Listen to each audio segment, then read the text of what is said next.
प्रकृत में भारतीय जनता पार्टी तरफ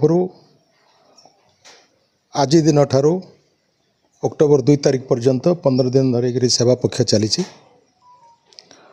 आज आमर प्रिय प्रधानमंत्री सम्माननीय नरेंद्र मोदी जन्मदिन 75 वर्ष पूर्ण है। नरेंद्र मोदी से दृष्टि ओडिशा रे 75 लाख वृक्षरोपण हबार कार्यक्रम हाथ को नि आम जिले में पाखापाखि 2.5 लाख ऊर्ध्व गछ लग आम अंचल मैदलपुर अंचल प्रत्येक पंचायत रे मोदीजी आह्वान माँ को ना गोटे गछ लगेगा।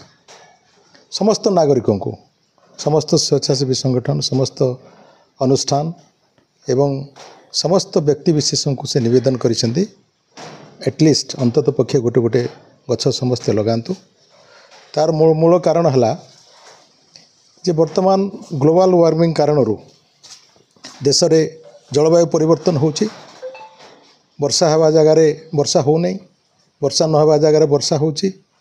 मरुड़ी रो कराल छायार शिकार होगा पड़ुछि एवं अनेक जगार बन्या महाबात्या इत्यादि शिकार होगा पड़ुछि।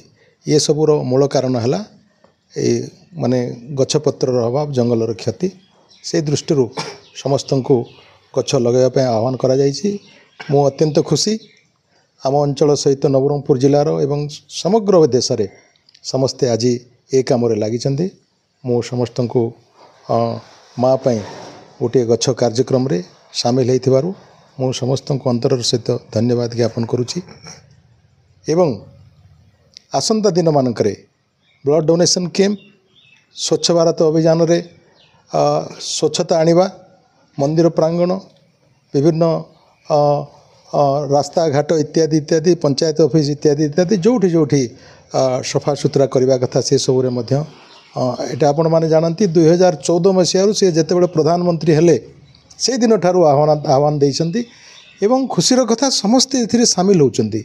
आजिर दिन रे आमर प्रिय प्रधान नरेंद्र मोदी गोटे आह्वान रे गोटे डाकरा रे समस्ते एकजुट होकर तांकर आह्वान को स्वीकार करुछंती एवं सामिल होउछंती। सेथिपई एभलिया गोटे नेता एभलिया गोटे नेतृत्व भारत वर्ष को मिली। आमर प्रिय प्रधानमंत्री से देशर नेतृत्व नौछंती प्रधानमंत्री अछंती। तांको आजिर दिन रे तांकर जन्मदिन रे तांकर उत्तरोत्तर कामना करवा एवं से तांकर जीवन दीर्घायु हो एवं अनेक दिन धरी ए देश को नेतृत्व दियंतु ए प्रकार आशा करुछि।